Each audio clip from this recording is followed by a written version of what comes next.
What's up, everybody? I am Santa Claus. No, I'm not. I am KungFuKuya, and this is fake. Oh, this is me. It's my cool sunglasses. You might have seen. You'll be seeing them a lot more in the future. And this mustache is real. It is me dapper. No, it's not real. It's fake. This beard is fake. Let me just get that off. Right. So vloggy time. To be honest, I actually did a whoa, there's something. A vlog thingy where I posted like the camera in front of my desk and everything, but the audio was kind of like it's a bit too harsh for the ears, at least. Especially I prefer this, so you get nice quality footage, a nice tapestry, and proper voice. So yeah. Vlog. The whole point of the vlog is more just to say thank you. Thank you for all who have been watching, liking, subscribing, and following all of this circus for the past few weeks. A personal thank you to Christian and Henrik for yeah, basically constant feedback, and Henrik actually sent me a snap where you could see on the video. If you type videos on my YouTube page, you could see like this red bar that indicates he has been watching every single video. So that is very, very humbling, considering there's so many like minutes and hours that you'd watch my stuff instead of like watching an actual good series. Not I'm saying that my stuff is bad, but it's not perfect. So yeah, I am really taken aback by that. Also, I have reached a certain point where I'm like, okay, I did the amnesia thing, the old man's journey, did something dark, long, short and sweet. Maria's room was kind of like an experiment thing, and I still haven't finished Five Nights at Freddy's. They are really fun projects to do, but of course most of them are really old games, and the hype is kind of going down. And when it comes to Five Nights, of course, you should watch the king of Five Nights, and that is Markiplier. So check him out, even though he has 20 million subscribers now. Yeah, I think so. But this video is a thank you and a bit of a clarification, like what is this thing? Why did you start with this thing? And the whole project started with me at home back at my father's place. I found some old VHS from way back when, and it is this VHS that I found lying around, and it is actually the very first Let's Play video ever created. No, it's probably not the first one, but if you can see it, it says Crash Bandicoot 1, 2, 3. And I remember that when I was, I think this is a bit newer, but I actually have another one where I played Crash Bandicoot 1. I actually recorded it when during the time span where it came out, and I saw that footage, and it's wow, it's it's strange to see a 6 to 7 year old version of yourself playing a game that is still very playable today. But like it's a whole time machine, which is also a semi-spoiler, because that was my whole secret special 1000 subscribers special. I don't really care about milestones, but I thought it would be a funny thing to show you, and I will consider maybe releasing it a bit earlier. But it's something kind of like to watch out for the horizon, because I've been meaning to release it anyway, even though it is super embarrassing, because in the first VHS that I actually recorded, I didn't have an idea of like how should I present myself, lighting, all of these film techniques that we're so used to by now. What I did is that I used my father's old camera recorder. It was even old by that time. I think I recorded this between 1996 and 1997. And the camcorder is like from 1990, 1991, something like that. But it was very, very expensive camera for that particular time, so it really holds up even for now. And it doesn't hold up for now. So I actually even bought a converter specifically for transferring those VHS to modern platforms. So you have this guy, tiny little me, who just takes the camera, placing it in front of this CTR, these old televisions, and you can even see like the reflection because my TV was in the front, and then you have the living room windows behind you, so you could during the daytime you could actually see like the reflections on the TV. So I'd use these huge curtains to place in front of the windows just to hit the light so you would see more gameplay. And then I had the epiphany like, if sunlight is your enemy, then why don't you just record it during the night or when it's dark? So I did that. There are a few embarrassing things because I had this strange things of just showing off. I didn't do like stage 1 to stage 10. No, I was like, look at me, I have finished Crash Bandicoot with all the gems and the keys and everything.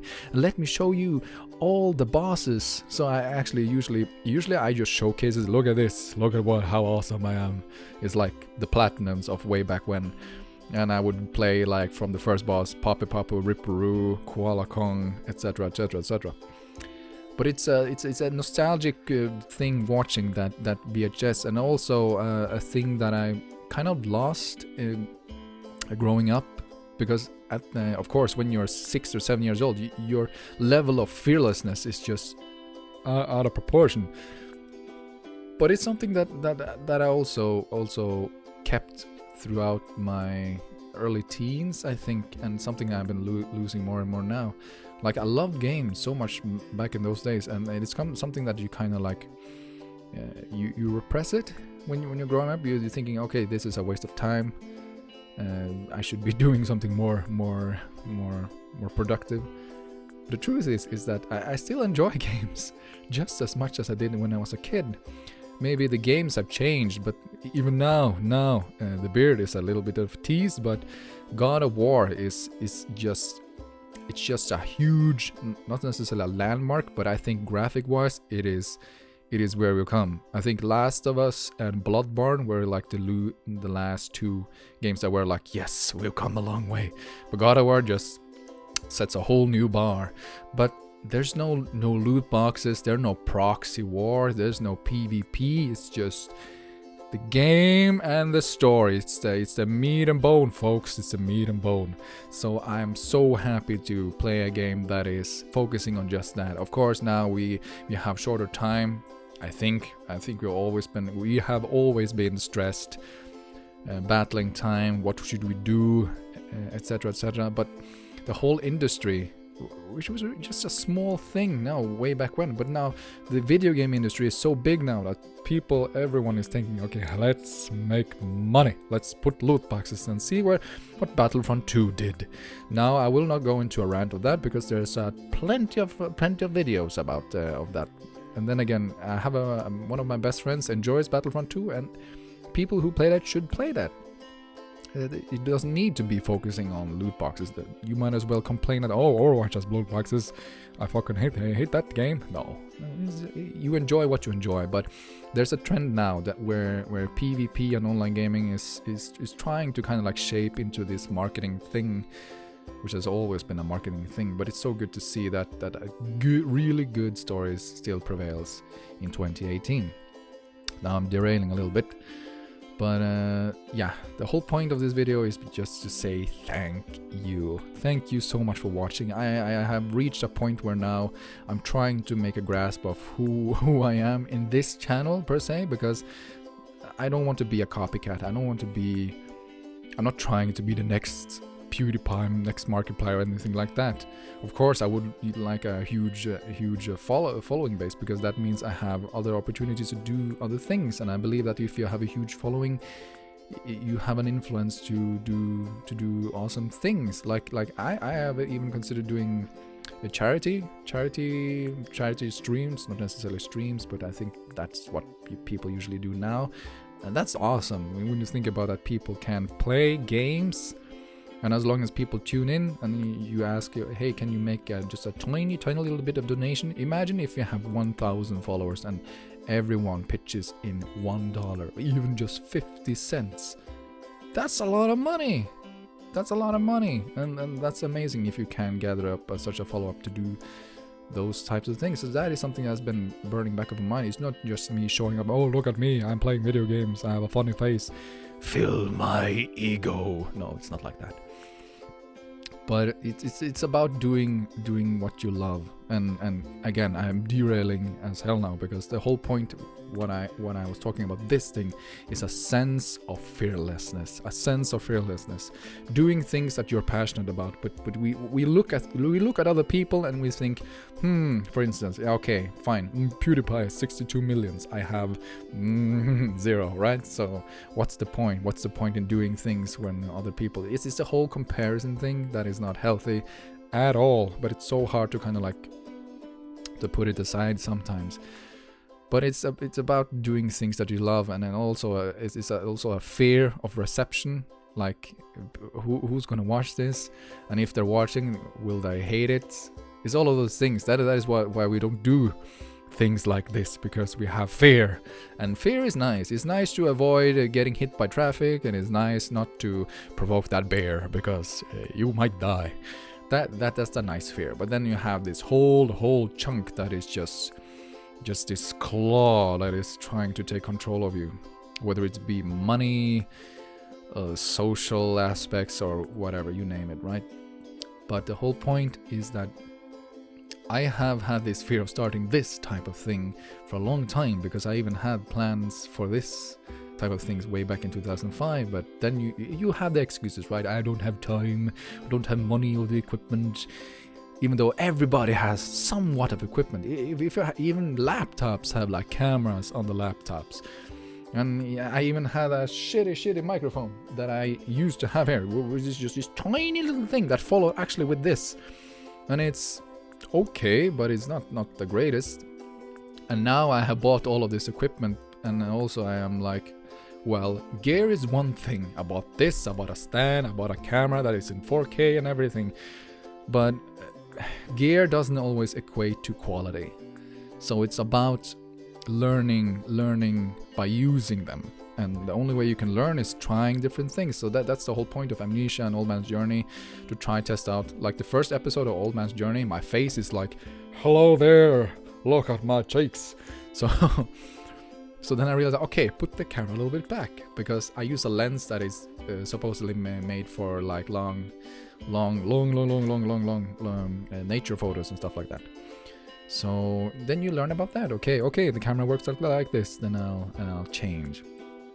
So again, I have now. When I started with this particular thing, I already had a few subscribers, but that's because I had like concert videos. So I had like 130 from before. I think I uploaded a video of Shadow of Colossus concert, and it has like now 65,000 views. That was like, I recorded it with my iPhone 5S, and it's like, who'd have thunk?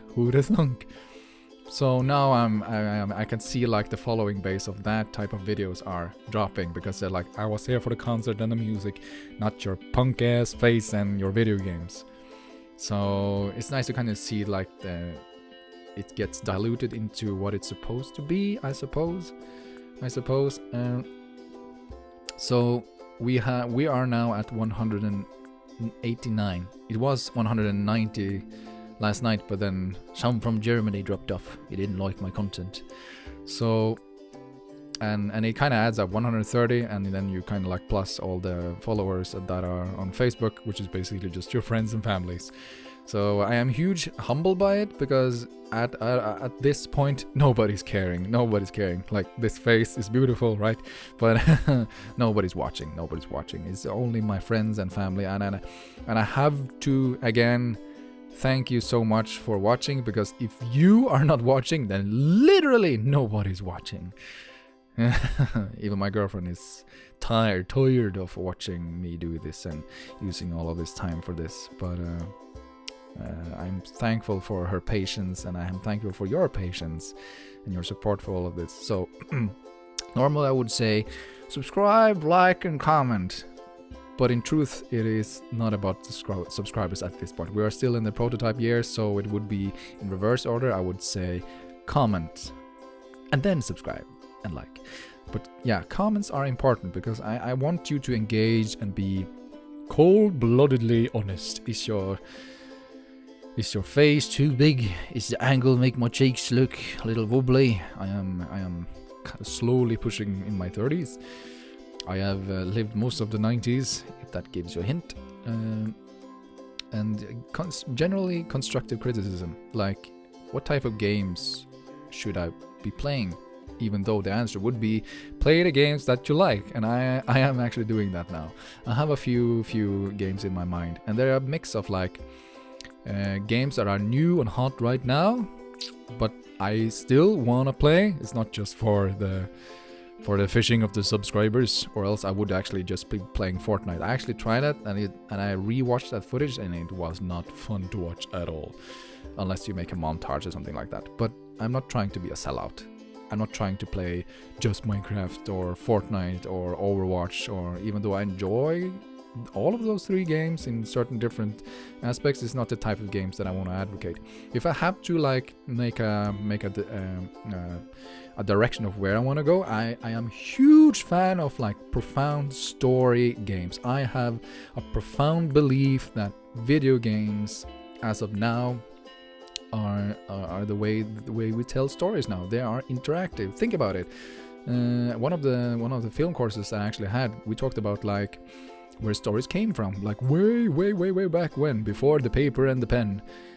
People just told story by words, right? So they would tell the story, and some people would retell that story, but they would like maybe add a few embellishments or something like that.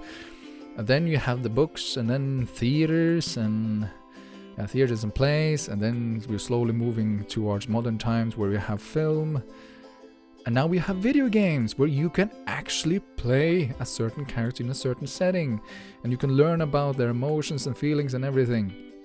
So games like Metal Gear Solid, it's my favorite franchise, yo, and the Legacy of Kain series, specifically Soul Rivers, and even more Soul River 2. Holy shit, when I played that back when PS2 came out, I was mind blown. Now it's not as impressive now, but I remember jumping from PS1 to PS2, and the first thing I saw on the PlayStation 2 was Soul River. God damn, it's still ingrained in my mind, folks. Just like when I played Super Mario 64 jumping from Super Nintendo.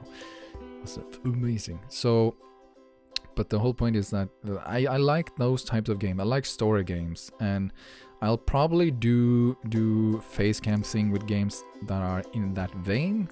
If they're too long, like say JRPG, I think that would be too much of a hassle, and you would be tired of my freaking face for that period of time. That is my direction and the games that I want to play. So it's a mix of like, new games, maybe some indie games, and some really old hits that nobody cares about, but I'm so stoked about it. Like I want to do a Let's Play of Rayman and Crash Bandicoot, and Crash Bandicoot is on Switch soon. So that is something that I want to explore.